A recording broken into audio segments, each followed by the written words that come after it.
that's horrible. Oh, that's where I go to get my snow and the chickens.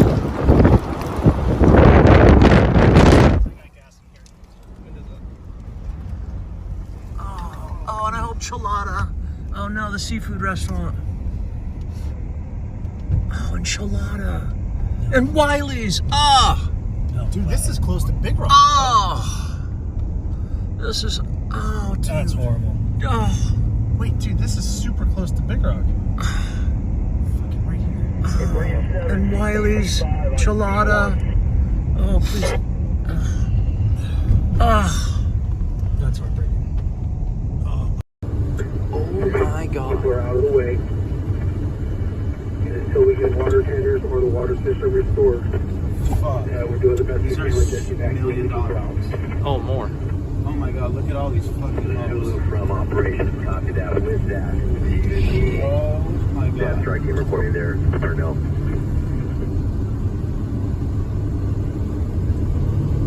Holy fuck. I'll take the strike team to assist with the area because we still have the community that all these homes to leave. But if you have other priorities, This is insane. greater needs, This is like the most wild. Our Lori Perez, who is out there live in Pacific Palisades along PCH. Lori, what can you tell us? The wind really blowing out there. Absolutely, and we're actually in Malibu, just north of Pacific Palisades, and we've been here several times today. I want to show you a picture that I took at 4:30 this afternoon. I did a live shot here and snapped a picture when we were here. And see this building? I was remarking on how I was surprised because there were some people standing on a patio in that building, and you can see how close the flames were to that building. Well, take a look at that building now. That building is gone. I can only hope and pray that those people got out safely. Hopefully they did. But this neighborhood here, we are just around the corner from the Getty Villa. This neighborhood, we have now seen at least 1, 2, 3, 4, 5, 6, 7 homes burn tonight, including in just the last half hour, we saw 2 more catch fire. That's how quickly these flames are spreading. You know, Mike was just mentioning about how they have grounded the helicopters. And when we were driving here, we saw some up and we were remarking how we were surprised they were still up because the winds are just so fierce. I understand that they want to try and get as much of, a view of as they can of all of the fires that are expanding, particularly around Pacific Palisades. But with this kind of wind, you can understand why they are not up there. Again, in this neighborhood, we spoke with a gentleman this afternoon at about 4:30. He told us he was watching some other houses in the neighborhood burn, but he was confident because of the number of firefighters and engines in the neighborhood that his house would be okay. I'm not sure that I can tell him that it is okay. I'm pretty sure that we are watching as his house has now caught fire, unfortunately. But he was a good guy, and he was remarking that the most important things to save, of course, were with him. Let's listen to what he said. I'm happy to see that it's still there. These guys are incredible that are going by. It's been amazing to see how many firemen have gone by from all over the state. I just feel horrible for these houses that they weren't able to save. A couple hours ago, we evacuated from there to here, PCH, as you can see, and there's fingers crossed. Yeah, a lot of people have their fingers crossed tonight. One of the, eeriest things that we're witnessing here is the sound of these fires. You can hear the explosions, you can hear the crackling, and it's just, that's not good. There's so much happening in Pacific Palisades and in Malibu tonight, a lot to be taken care of and a lot to handle for fire crews, as he said, who we have seen from all over, from CAL FIRE and engines from all over the state who have rushed here to help in this incredible fight tonight. Guys, back to you. It's amazing, Lori, when you think about it, and this is the first time that we've actually, you talked about the number of firefighters that are going to be busy. We haven't seen a recall since 19 years, according to a spokesperson from LAFD. They're asking any firefighter who is watching our broadcast, listening, gets word, if they can fight a fire, to actually join in the effort. And that was before we found out about the Eaton fire that is burning in the San Gabriel Valley. Yes. So there's so much. Yes, go ahead. And I was just going to say, we've been remarking a lot about how we've been here in recent weeks and months with the fires that were just recently here. But I was reminded of being here. I met so many wonderful people that I was reaching out to tonight when there was the flooding that was here not so long ago, and so many neighborhoods that were affected by. All right, guys. So it is a pretty sad situation in California right now in Pacific Palisades. And it's kind of close to home to me because I used to work in Pacific Palisades for about 4.5 years.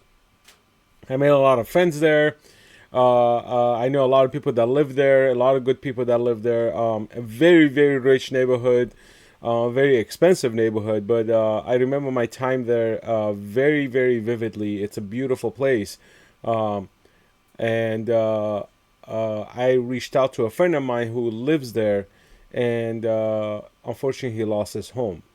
Bo Svensson. So I don't know if you guys know him. He's an old actor, and recently he does productions. He does movie productions, and he's a very, very good friend of mine. I've known him for over 15 years.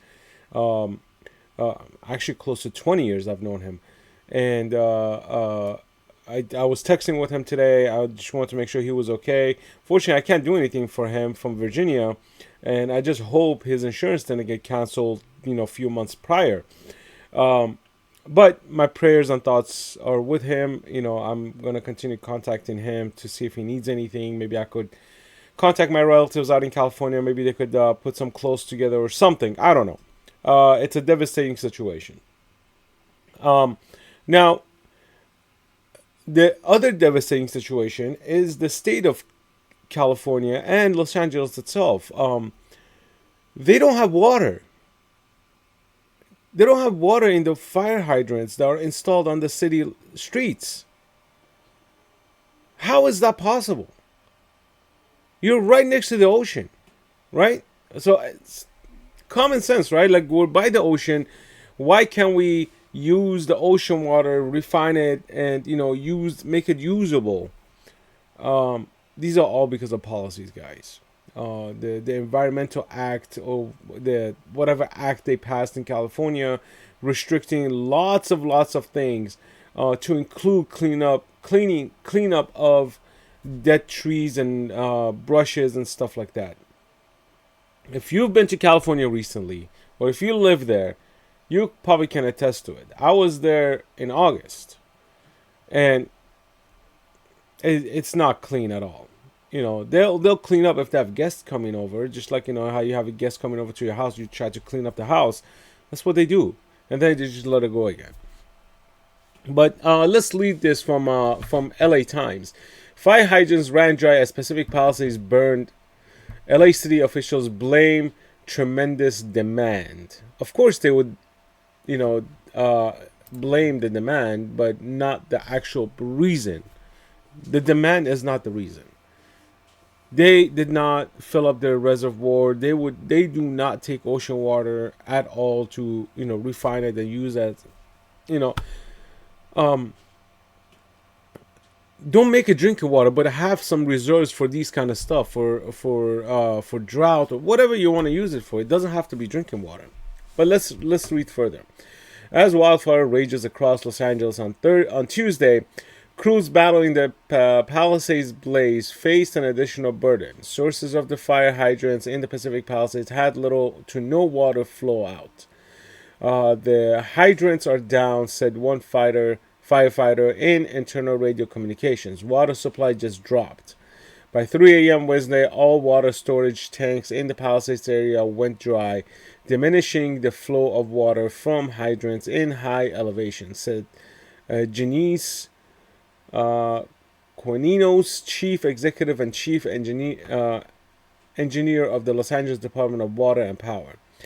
We had a tremendous demand on our system in the Palisades. We pushed the system to the extreme, Quininos said Wednesday morning. 4 times the normal demand was seen for 15 hours straight, which lowered our water pressure.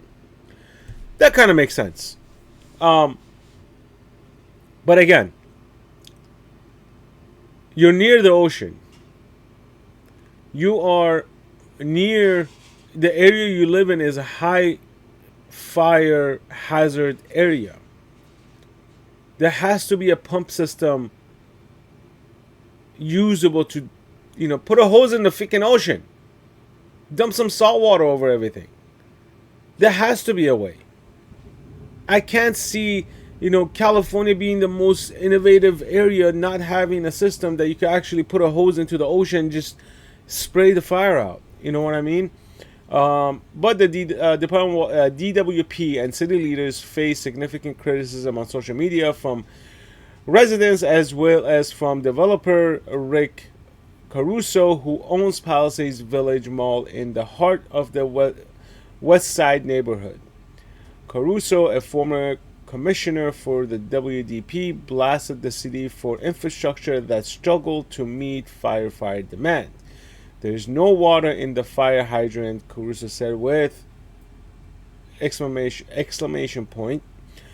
Through Tuesday night, he expressed similar criticism in a series of live interviews with the local TV stations. The firefighters are there, and there's nothing they can do. We've got neighborhoods burning, homes burning, and businesses burning.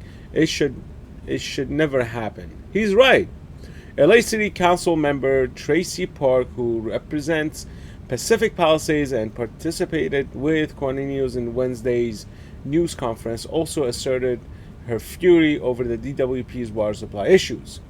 The chronic underinvestment in the city of Los Angeles in our public infrastructure and our public safety partners was evident and on full display over the last 24 hours, Park said. I'm extremely concerned about this. I'm already working with my team to take a closer look at this, and I think we've got more questions than answers at this point. I got an answer for you. More taxes. Let's just spend more taxes. Let's just spend more money. The amount of money Los Angeles wastes on pet projects and BS projects, this is the result of it, guys. I'm not making this up. I lived there. My parents lived there for 30 years. And the amount of handout these people give out, the amount of wasteful money spending, it's unbelievable. There's so many wasteful, ideas that come up there, and they don't spend the money on what needs to be spent on. I think I did talk about this before, that, all they do is, we need more money for this, we need more money for that, we need more money for this, we need to reallocate funds, we need to do this, and we need to do that. And once they do it, nothing happens. There's no results, and there's no accountability. And this is what you hear. It's this person's fault, that person's fault, this person's fault, that person's fault, right? And this is the problem with too much government. There's too much government in California. There's too much government in Los Angeles. And people get hurt. That's the bottom line. The crime is up. Looting is up. Everything is up in California. Nothing is down. They just recently decided that their policy of if you steal anything of $950 a misdemeanor was a bad idea. Now it's a felony. After years of destruction, years of businesses shutting down, they just realized it was a bad idea. And people get hurt. In this case, houses are getting burned down. An interesting part is, there are reports out there that insurance companies dropped fire insurance on these homes a few months ago. Is there a conspiracy? Maybe, but I don't think so. Because insurance companies run analysis, risk analysis. And what they have to do is they need to make a determination if it's worth the risk to continue the fire insurance on these properties in these in danger zones where fire could start any time, or bump up the consumers' rates. And if they bump up the consumer's rate, it still wouldn't cover the cost, because these homes are $1 million homes, $1 million plus. The crappiest home there is $1 million. So they range from $1 million to 20 million, 30 million. I don't, God knows how many million. So when you have these type of things happening, the insurance company is like, we can't afford to rebuild all these homes if a fire happens. So best course of action is to not cover them for fire. I don't blame them. I mean, I hate the insurance company myself, but heck, if the city or the state are not providing a safe environment for these homes to be in, while these homeowners are paying taxes for that purpose, the property taxes should cover the cost of these cleanups and all that stuff, and not to get allocated for illegal immigrants coming in drones and sucking up the money and, you know, the necessities and the utilities or whatever. Well, this is what you get. And these people also paid for this, voted for this. This is what they wanted. They thought they were doing the right thing. And unfortunately, this is a sad situation. I don't know what to expect to come out from this. I hope not everybody was not all homes were lost. I hope everyone's okay. I don't wish on anybody being harmed in this situation. I don't care what side of the political aisle you fall on. This is not a joke. This is people's lives. You know, it's people's lives. You know, it's a life. You don't want anybody's life to end because of stupid things like this. So